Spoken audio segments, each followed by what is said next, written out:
Quem trouxe Bíblia? Alguém trouxe Bíblia? Então pegue ela e abra na carta de Paulo aos Romanos, capítulo 12, versículo 2. Você não vai ouvir nada novo, mas a palavra de Deus tem o poder de falar ao nosso coração a cada vez que meditamos nela. Romanos capítulo 12, versículo 2, são das passagens da Bíblia que eu acho mais extraordinárias, porque nessa passagem eu enxergo diversas verdades. É uma passagem curta, mas que em si traz verdades profundas. Louvo a Deus pela vida de cada um de vocês que estão participando desse encontro, dessa conferência. Tenho certeza que se vocês se concentrarem, conseguirem absorver tudo que aqui será feito, tudo que aqui será tratado, vocês terão de fato um impacto nas suas vidas. Chegamos agora à tarde, fomos buscar o Jean, o pastor Jean, e viemos, na verdade, sendo ministrados no caminho todo. O pastor Jean Porto, um homem de Deus, um homem que tem uma palavra revelada ao nosso coração, por isso que eu quero ser o mais breve possível para nós ouvirmos ele bastante. Um homem que tem viajado o mundo pregando o Evangelho, que tem levado essa verdade. E como temos muitos alunos aqui do Centro Cristão de Ensino, eu sempre falo nas nossas aulas, se tem uma coisa que eu prezo, é pela palavra. E na minha concepção, eu repito isso constantemente, o problema da igreja não é outro, senão falta de conhecimento. Se nós quisermos sarar a igreja, precisamos simplesmente abrir a Bíblia e ensinar. Se nós fizermos isso, nós teremos a igreja brasileira restaurada. Nós veremos o Espírito Santo de Deus de fato envolver pessoas e encher de uma forma grande. O segredo está aqui, está na sua mão aberta nesse momento. Basta simplesmente compreendermos isso. Mas para ser breve, Romanos capítulo 12, versículo 2, como eu disse, uma passagem bem conhecida que diz assim: e não vos conformeis com este mundo, mas sede transformados pela renovação da vossa mente, para que experimenteis a boa, agradável e perfeita vontade de Deus. Podeis sentar.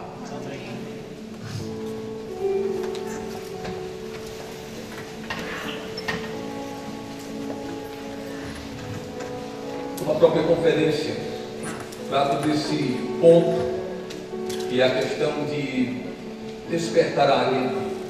E a águia, como bem sabemos, é um pássaro que tem uma capacidade imensa, porém que mesmo com toda a capacidade, se não for desperto isso, se você pegar uma águia e criar ela como se fosse uma galinha, ela vai acreditar que é isso. Então, da mesma forma são as nossas vidas. A maioria das pessoas carregam dentro de si uma capacidade extraordinária, e eu não tenho dúvida alguma que, olhando aqui para vocês, eu tenho certeza de que cada um de vocês nasceram com talentos, nasceram com chamado, nasceram com uma vocação, nasceram com um propósito de Deus específico para realizar uma obra nessa terra, independente de qual seja a área, independente de qual seja o meio. Só que acabamos no meio da caminhada sem sabermos como fazemos isso, sem sabermos como fazermos aquilo para o qual fomos chamados, aquilo para o qual nascemos. E eu quero falar nessa noite, de forma rápida, justamente sobre isso. O que na verdade precisamos fazer para alcançarmos a realização dos nossos chamados em Deus, daquilo que Deus nos chamou. O que é preciso para isso? O primeiro ponto, e o ponto fundamental, é descobrirmos para que de fato nascemos. Qual é a nossa missão nessa terra? Para que foi que de fato fomos chamados? Se nascemos com chamados, que chamado é esse? E por incrível que pareça, essa é uma das maiores interrogações na mente das pessoas.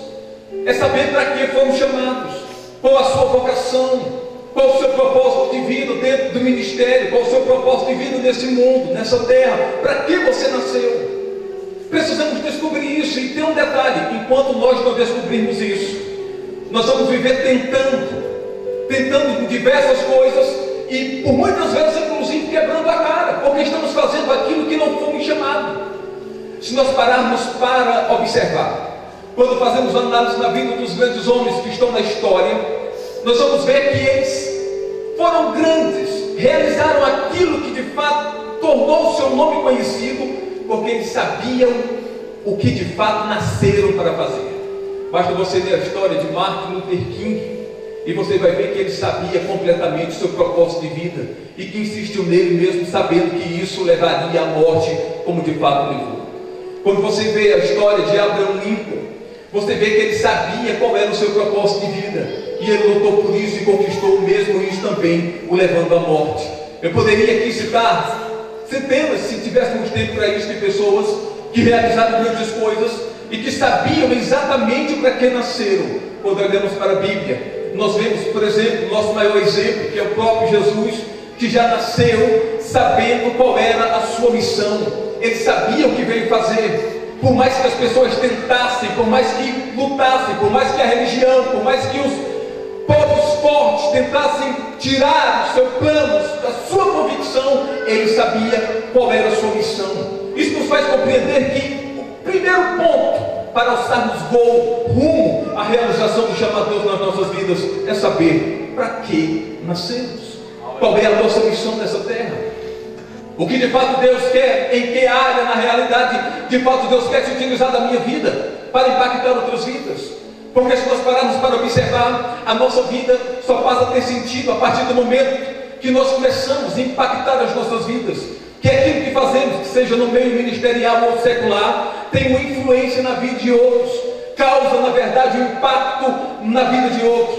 Eu acho interessante uma frase da Madre de Calcutá que diz, uma certa vez, que ela estava cuidando de pessoas enfermas, feridas, e chegou um homem rico perto dela e disse: eu não faria o que a senhora faz por dinheiro nenhum. Ela olhou para ele e disse: nem eu, o que eu estou fazendo, nenhum dinheiro pagaria. Quando nós descobrimos o nosso chamado, a primeira coisa que nós identificamos é isso, é que não é pelo dinheiro que nós fazemos, não é pela satisfação financeira, não é pela posição, mas nós fazemos simplesmente porque há uma chama que queima no nosso coração e que faz com que nós entendamos que nascemos de fato para aquilo. Então o primeiro ponto que precisamos é descobrir qual é o nosso chamado.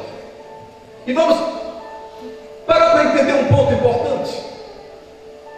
Se nós pararmos para observar, nós vamos ver que a maioria das pessoas vivem insatisfeitas. Isso mesmo, a maioria das pessoas vivem insatisfeitas consigo mesmo, insatisfeitas com aquilo que fazem, insatisfeitas com a vida que levam, e tudo isso se resume a essa mesma pergunta, aliás, a esse mesmo ponto, porque ainda não descobriram qual de fato é a sua vocação, qual de fato é o seu chamado, não sabem ainda para que nasceram, não sabem ainda qual é a sua missão aqui.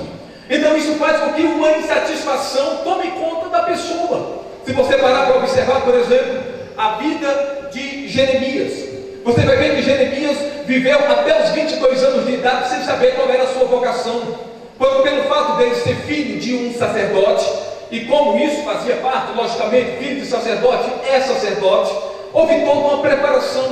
Os seus pais o criaram para o sacerdócio. Ele nasceu e cresceu sendo preparado. Todas as pessoas, eu fico imaginando, passavam por Jeremias na rua e diziam: aqui está o futuro sacerdote. E Jeremias foi se absorvendo daquilo e acreditando que de fato ele seria um sacerdote.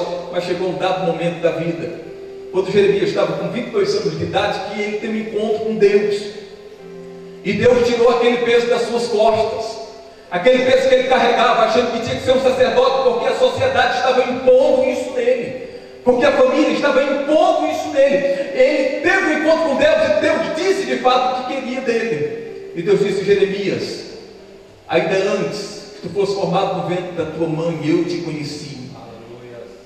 E as nações te dei por profeta, não por sacerdote. A partir daí Jeremias sentiu-se satisfeito.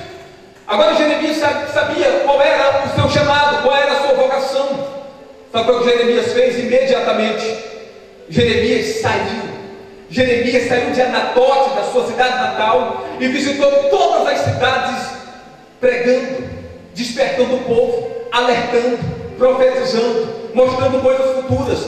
Ele descobriu o seu chamado e automaticamente se satisfez. Agora, quando você para observar a história de Jeremias, deu uma virada quando ele descobriu o seu chamado. Porque todas as pessoas que batiam no ombro dele, diziam que ele ia ser um bom sacerdote, agora estavam abandonando, porque ele estava falando palavras duras, palavras pesadas. Ele estava falando justamente aquilo que o povo não queria ouvir. E o povo levanta-se contra Jeremias.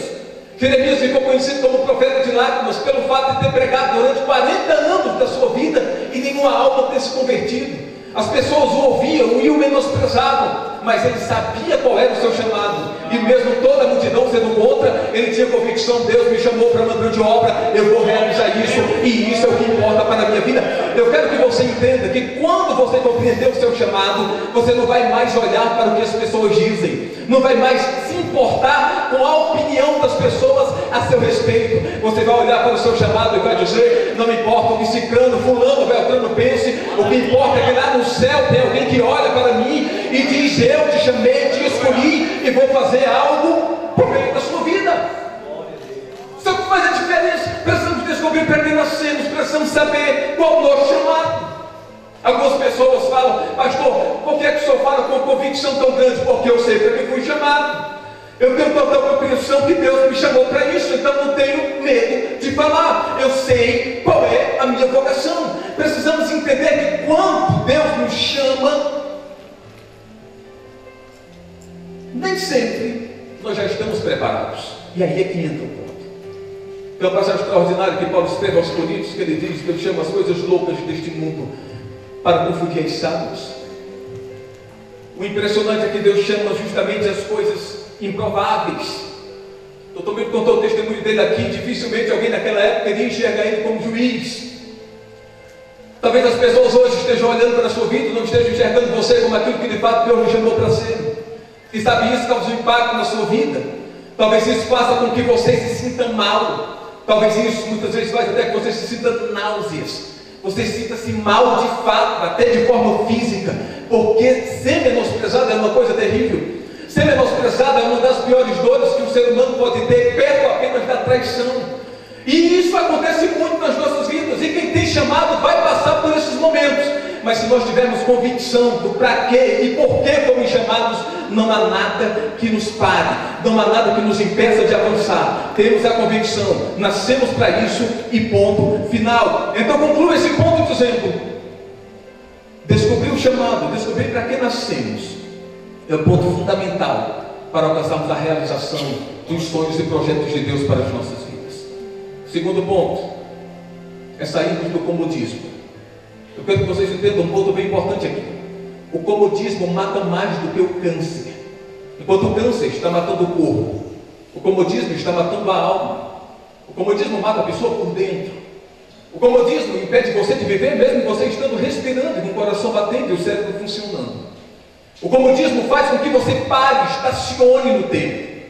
O comodismo tira de você a oportunidade de alcançar os sonhos e projetos de Deus. O comodismo faz com que você apenas veja a parte ruim da vida, faz com que você veja tudo do ponto de vista negativo, faz com que você passe a olhar todas as coisas à sua volta e diga: não, de fato isso não está certo, é tudo difícil, é tudo complicado. Nós vimos conversando com o pastor Jean Porto e ele dizendo: eu cheguei num tempo da minha vida que eu achei que não tinha mais ninguém certo na igreja, e eu até concordei com ele e disse: eu também cheguei nesse ponto, graças a Deus passei. Nós chegamos num dado momento de comodismo, que acabamos vendo apenas defeitos, acabamos olhando dizendo: não existe mais homem de Deus na terra, não existe mais pastores que sejam fiéis, não existe mais profetas que de fato falem a verdade, não existe mais louvor que adore de coração. O comodismo é o que causa isso. Se você está com esses sintomas, é sinal que você está acomodado. Mas quando nós saímos do comodismo, nós passamos a ver que existe muito que nós podemos tanto fazer, como existem muitos que estão fazendo até mais do que nós. O comodismo mata. O comodismo faz com que o tempo passe e nós fiquemos parados. Eu fico vendo, por exemplo, a história de Abrão. Quando você vai observar, Terá, pai de Abrão, determinado dia decide sair de Ur dos Caldeus e ir para a terra, a melhor terra que existe lá, que era justamente a terra de Canaã, que é Israel hoje. E quando ele chega, pode salientar que havia acontecido um problema sério na família.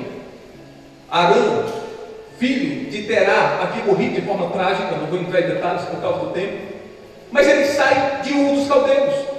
Terá tem a ideia, ele diz: olha, vamos para Canaã, vamos quebrar essa rotina aqui, vamos sair desse conformismo, vamos para Canaã. Porém, quando ele chega numa cidade chamada Arã, Terá se emociona, porque a cidade tinha o mesmo nome do seu filho, que havia falecido de forma trágica, e eles param em Arã. E tem um versículo que é mais trágico do que qualquer coisa. O versículo diz: e morreu Terá em Arã. Puxa vida, mas Terá não tinha saído para ir para Canaã? Tinha, mas ele se acomodou em Arã. Ficou acomodado em Arã. Quem sabe a sua vida está parada justamente porque você está acomodado. Quem sabe você está parado no tempo. Quem sabe você olha à sua volta e você se desanima porque você parou. Agora tem um ponto bem importante. Qual foi a causa dessa parada de Terá? O passado. Lembra? Um filho dele chamado Arã havia morrido de forma trágica. Ele encontra uma cidade chamada Arã e ele fica lá. Por quê? Porque a cidade lembrava o seu filho. Todos os dias, quando Terá acordava, ele lembrava, isso mesmo, Terá acordava, ele lembrava do seu filho que havia morrido. O passado pode ser uma âncora que nos segura e nos impede de andarmos para frente. Muitas pessoas estão acomodadas por causa do passado, porque já tentaram e não conseguiram. Muitas pessoas estão estacionadas porque insistiram, não conseguiram, disseram: não, eu de fato não tenho condição nenhuma de realizar isso. Muitas pessoas param por causa de decepções. Quantas pessoas, por causa de um relacionamento que não deu certo, desistem de ter relacionamento? Quantas pessoas, por causa de uma decepção ministerial, abandonam? Quantas pessoas, por causa de uma decepção no trabalho, desistem? Quantas pessoas, por causa de um investimento que não deu certo, desistem de investir? E acabam se acomodando, e o comodismo acaba impedindo que a pessoa avance rumo, de fato, aos planos e projetos de Deus. Não é momento de ficarmos acomodados. Arã não é o seu lugar. Deus tem Canaã esperando por você, e depende da sua atitude. Depende de você levantar-se, depende de você ter ousadia.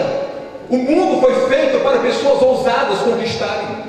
Olha a história dos grandes homens da Bíblia. Olha a história dos grandes homens dos nossos dias e da sociedade antiga, e você vai ver que foram pessoas que tiveram ousadia.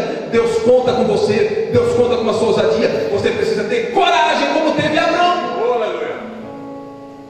Agora, quando chega um determinado dia, Abrão também cansou, e Abrão, parado em Arã, seu pai não deu continuidade, ele também relaxou. E vale salientar que Abrão estava muito bem financeiramente, fazendeiro de ovelhas.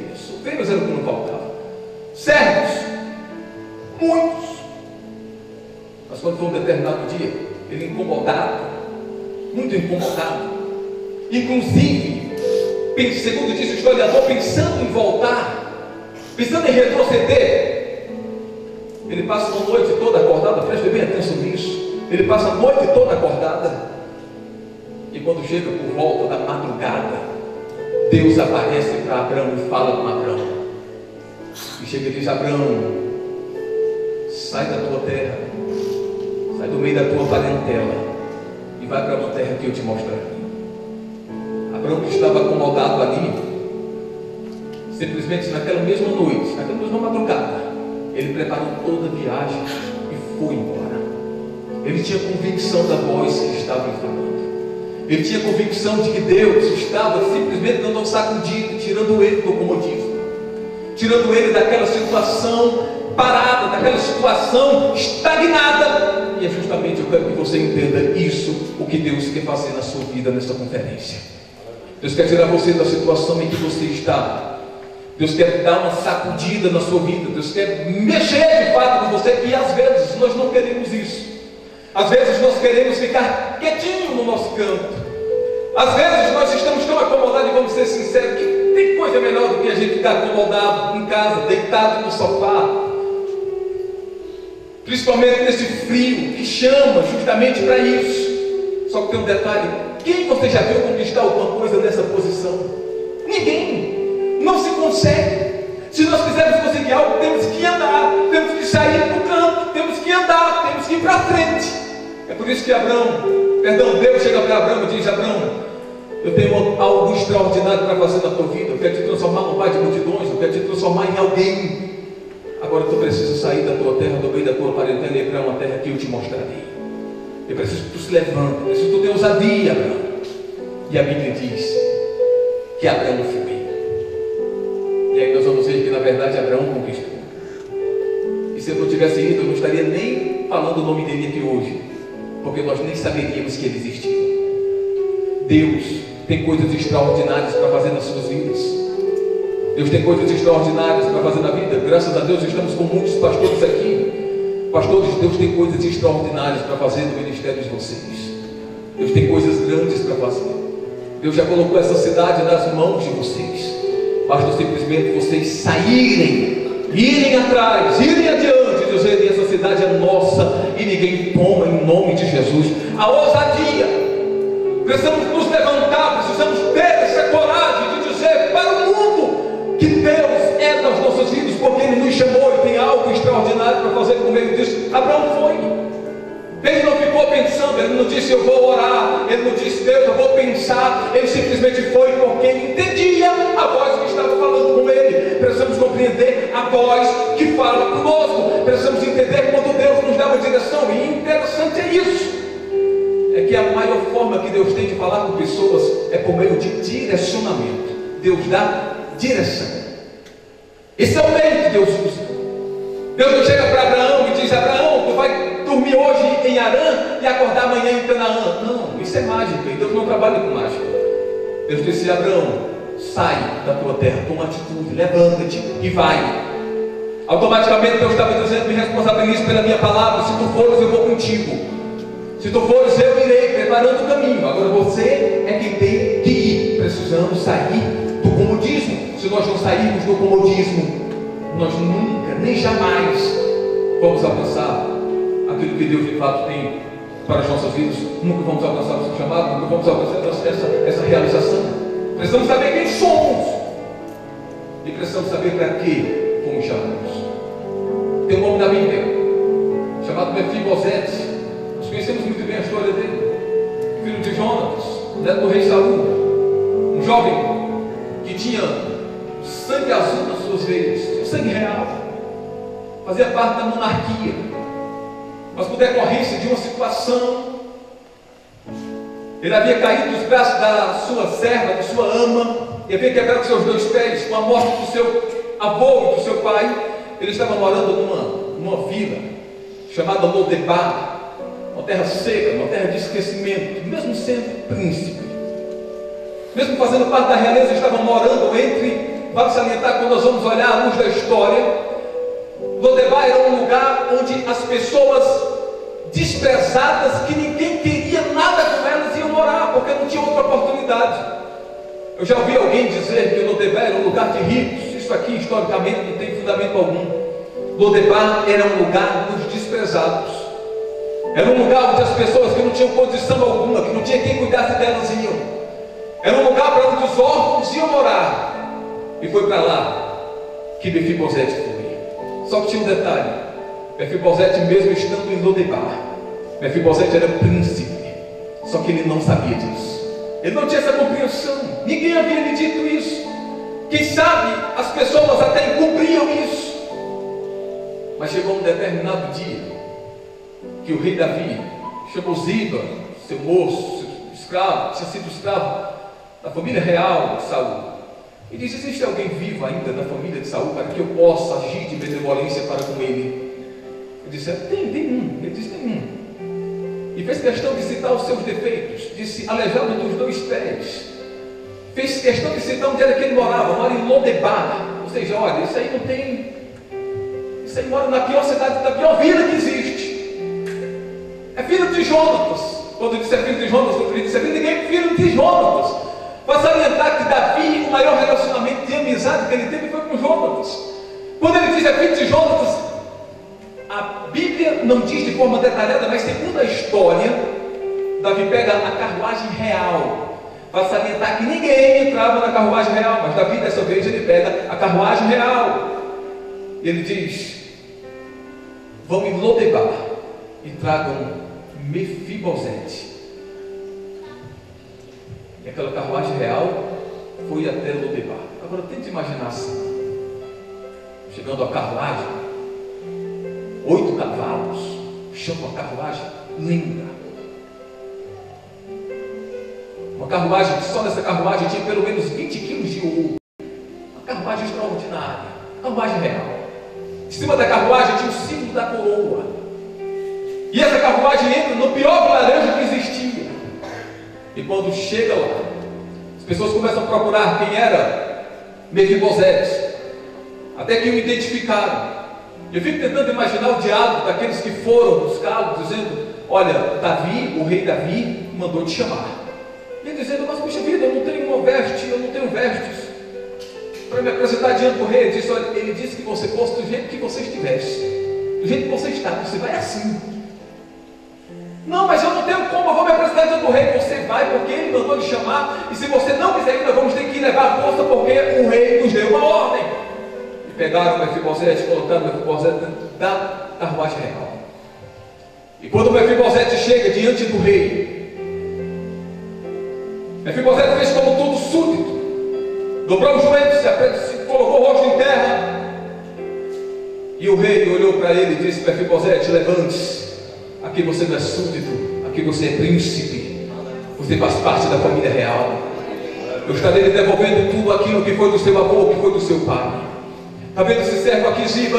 Ele e a família dele serão seus servos. A partir de hoje você comerá constantemente na minha mesa. Você agora está, de fato, na posição de quem você é. Agora eu pergunto para vocês uma coisa: foi nesse momento que Mefibosete se tornou príncipe? Ele já era príncipe, mas não sabia. Talvez você não perceba quem de fato você é ainda. Talvez você ainda não acordou para a realidade de quem de fato você é. Talvez ainda você não consegue enxergar a dimensão do que significa ser filho de Deus. Talvez mesmo tendo anos na igreja, você ainda não parou para refletir. Eu sei que de fato é algo extraordinário, é algo grande, é uma dimensão sem fim. Talvez você ainda não parou para perceber quem de fato você é, o que significa apenas isso, ser filho de Deus. Mas se a Bíblia resumisse apenas nisso, que nós somos apenas filhos de Deus, isso já era de uma dimensão extrema. Mas a Bíblia ainda vai além, diz que nós somos embaixadores do reino. Somos embaixadores do reino de Deus nessa terra. E para vocês ministros, diz: vocês são ministros do reino de Deus. Vocês ministram vidas. Vocês têm o poder de Deus, são representantes de Cristo para transmitir a sua verdade sobre o Evangelho no mundo. Já parou para observar que de fato somos? Parou para observar que nós não temos motivo algum para andarmos por aí cabisbaixo e abatido, achando ou sentindo-se as piores pessoas da face da terra, nos achando que de fato não temos chamado algum. Isso tudo é estratégia do adversário para nos tirar ou tirar de nós a convicção de quem de fato somos. Mas eu quero lhe encorajar nessa noite, em nome de Jesus: tome posse daquilo que de fato você é, da pessoa que você é, do Filho de Deus que você é, do chamado que tem na sua vida, e você de fato voará alto como as águias, exercerá o seu ministério com ousadia e entenderá que maior de fato é Deus, e Deus habita, mora dentro da sua vida. E eu sei que você já deve estar pensando: eu quero saber apenas o que tudo isso tem a ver com o texto. Tudo. E é que o texto diz: e não vos conformeis com este mundo. Quando a Bíblia fala de mundo, nessa passagem, ela não está falando do mundo no contexto geral. Ela está falando do mundo de forma particular. A palavra grega aqui fala de mundo particular, é o mundo de cada pessoa. Ali está falando do meu mundo, está falando do seu mundo. Quando diz: não vos conformeis com este mundo, está dizendo: não se conforme com a sua maneira de viver, não se conforme com a forma como você está vivendo. Em outras palavras, Paulo está convidando e dizendo: saiam do comodismo. Se você parar para observar essa passagem, é um caminho, é um trajeto para aquilo que Deus tem para as nossas vidas. E ele mostra, na verdade, que existem alguns degraus para subirmos. E o primeiro dele é não se conformar com a maneira que estamos vivendo, sair do conformismo. O segundo ponto: primeiro, não vos conformeis com esse mundo. Segundo, qual é o segundo? sede transformados.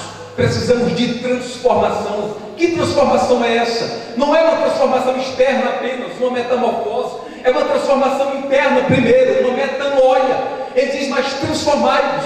E ele explica a continuação, como ver essa transformação? Pela renovação da vossa mente. Significa isso, renovar a mente? Significa trocar conceitos. Significa trocar pensamentos. Significa trocar crenças. Nós muitas vezes estamos voltados a crenças limitadas. Crenças que nos levam a acreditar no mínimo possível, a nos olharmos no espelho e nos acharmos as piores pessoas que existem, a nos olharmos e nos acharmos os mais coitadinhos. A maioria das palavras que usamos a nosso próprio respeito são palavras de forma negativa. Estamos convencidos que somos o menor possível, quando na verdade somos muito mais do que podemos imaginar.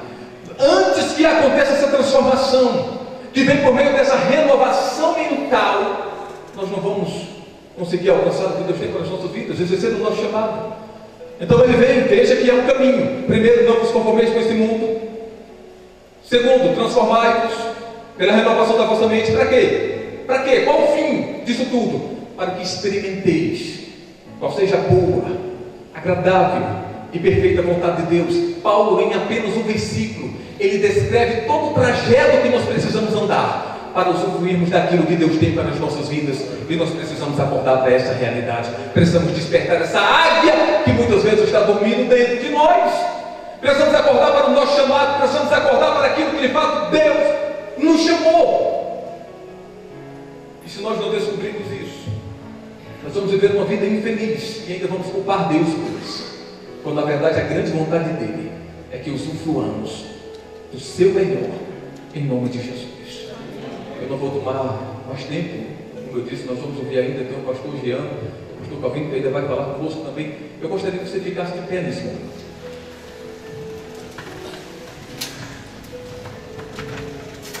Agora de pé, e ligado, concentrado.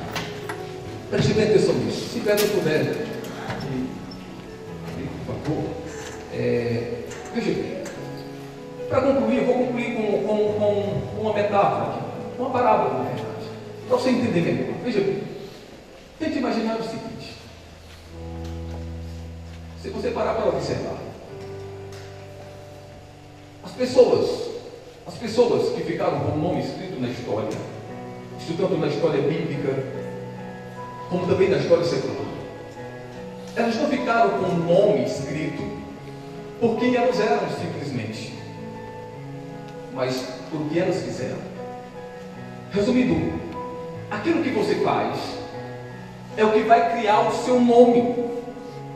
Agora, só que aquilo que eu faço está completamente ligado com quem eu sou, porque Deus chamou a pessoa, Deus chamou você. Só que você que foi chamado, se você não levantar, se fizer aquilo pelo qual você foi chamado, simplesmente você passará pela vida e não deixará marca alguma. Agora eu lhe pergunto de uma forma bem sincera: é isso que você quer para a sua vida?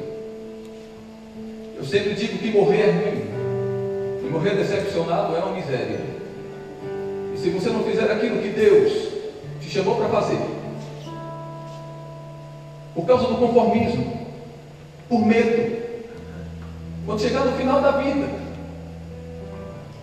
é que você vai se arrepender e vai dizer: puxa vida, como eu queria voltar no tempo, como eu queria ter outra oportunidade. E eu vou lhe garantir isso à luz da Bíblia: você não terá outra oportunidade amanhã.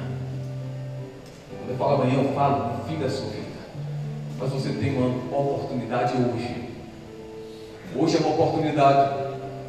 Hoje é um dia de você levantar-se e dizer: eu, a partir de hoje, vou tomar posse daquilo que eu nasci para fazer e vou fazer em nome de Jesus. Hoje é o dia de você levantar a sua cabeça, erguer o peito e dizer: eu nasci para fazer coisas extraordinárias nessa terra e não há nada que me impeça disso. Hoje é o dia de você fazer isso. Hoje é o dia. Tente imaginar, por exemplo, uma largata. Que parece que ninguém gosta de largata. Não sei por que isso. São até bonitinhas. A maioria das pessoas não gostam de largatas. Agora tenta imaginar uma largata. Por que ele gosta da largata? Ó, largata não faz nada, a não ser ficar assustando as pessoas, principalmente as mulheres. Mas nós sabemos que existe um processo na vida da largata que é extraordinário. Em determinado dia a largata decide sair do conformismo, decide deixar de ser desprezada, decide quebrar a rotina. Então a largata começa a andar na areia, rastejar, encontra uma árvore, escala a árvore, constrói um casulo. Ela mesma é que constrói, ninguém constrói para ela, ela constrói o casulo, se tranca dentro dele. Passam-se alguns dias, aquele casulo é desfeito e não existe mais uma largata. Agora existe uma borboleta. Agora ela não rasteja mais, agora ela sobrevoa aqueles que antes olhavam com desprezo para ela. Talvez você não esteja entendendo o que eu estou dizendo. Eu não sou dos profetas diretos. Deus tem coisas extraordinárias para fazer na sua vida. Talvez você ainda nem esteja no casulo, ainda esteja no caminho. Persevere, vá andando, porque você vai chegar lá. Talvez você ainda esteja na parte de ser desprezado. Vá andando, vá caminhando, saia do conformismo, levante-se. O segredo está em não parar, o segredo está em perseverar. A Bíblia diz que Deus não se agrada daqueles que param, muito menos daqueles que retrocedem, mas daqueles que avançam. E eu quero saber nessa noite fazer uma oração apenas por pessoas que estão dispostas a viver isso na sua vida. Se você não está disposto, não sinta-se constrangido a isso. Agora, como sinal de que você de fato está disposto a viver o extraordinário, a mudar de vida, a despertar a águia que está talvez por dentro de você, viver o chamado de Deus, eu quero que você levante as suas mãos mais alto que você puder, onde você estiver. E eu quero que de olhos fechados e com sinceridade no coração, com sinceridade, senão não vale de nada, mas com sinceridade no coração você diga: Deus, eu estou disposto a andar rumo à realização do teu chamado. Fale: Deus, em nome de Jesus, eu vou viver o extraordinário. Agora, com as mãos altas, eu quero que você abra sua boca e você ore com suas palavras. Eu quero que você abra sua boca e ore com suas palavras. Ore com suas palavras. Afinal de contas, você é uma águia, o que você é? Você nasceu para voar, ou você nasceu para ficar rastejando por aí? Fale que você não aceita mais o mínimo. Fale que você não aceita mais viver negligenciando o seu chamado.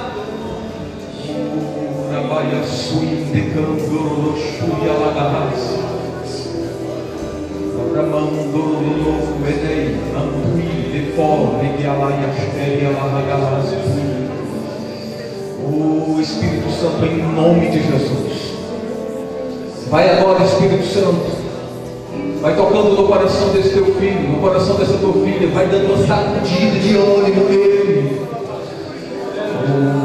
Praia do povo, Anara, Ragaiá, Yaspui, Gadamantu, Andaraia, Cão, Toros, Turiahais, Terregué, Gadabiaraçu. O Espírito Santo está renovando as tuas forças hoje aqui. Aqui entraram águias com as asas quebradas, mas o Espírito Santo nessa noite está emendando, está colocando no lugar. Talvez disseram que você não iria mais decolar por causa de uma queda no caminho. Estou aqui como ministro de Deus para desfazer toda palavra de maldição contra a sua vida, e para dizer que nenhuma palavra de maldição lançada contra você prosperará. Em nome de Deus eu ministro, em nome de Jesus eu ministro sobre a sua vida. Eu ministro sobre a sua vida que um novo tempo está chegando, que a glória dessa última casa será extraordinariamente maior que a glória da primeira. Eu ministro em nome de Jesus sobre a sua vida, de que você verá as promessas de Deus se cumprir sobre você, que você erguerá a sua cabeça, que você verá que Deus de fato tem coisas extraordinárias e que isso não é conversa boba, mas que é uma realidade. Aleluia.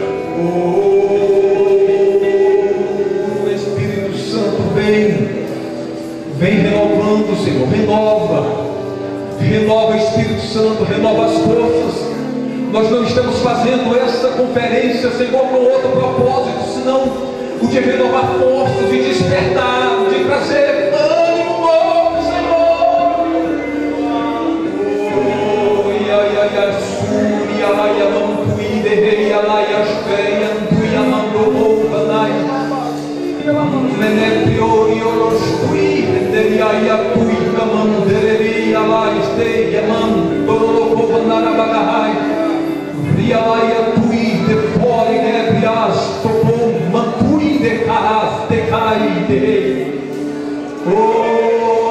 Eu estou vendo pelos olhos da fé pessoas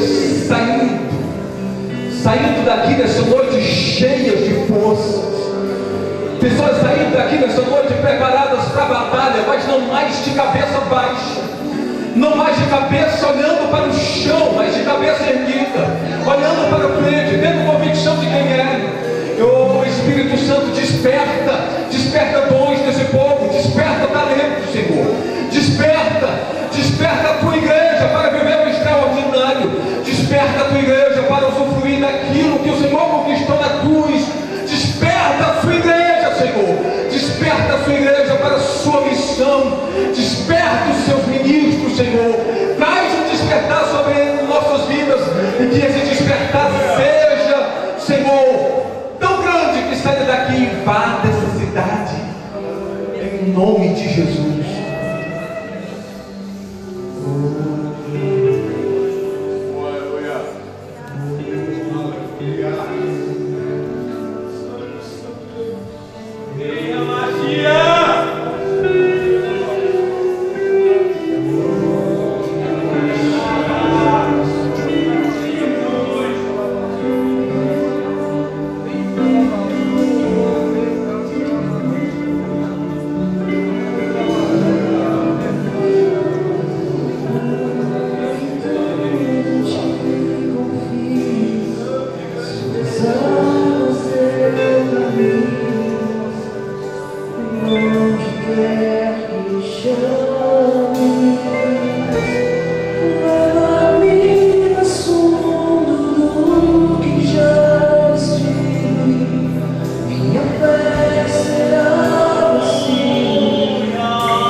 presença.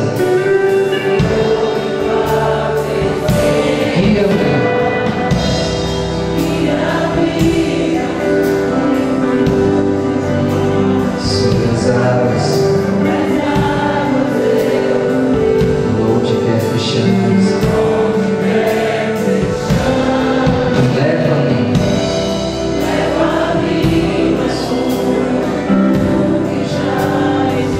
minha fé será mais firme. Ao teu nome aclamarei.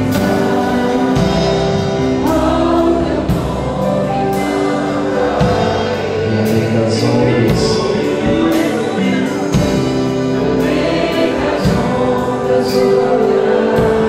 soar descer, somente em ti. Eu sou teu.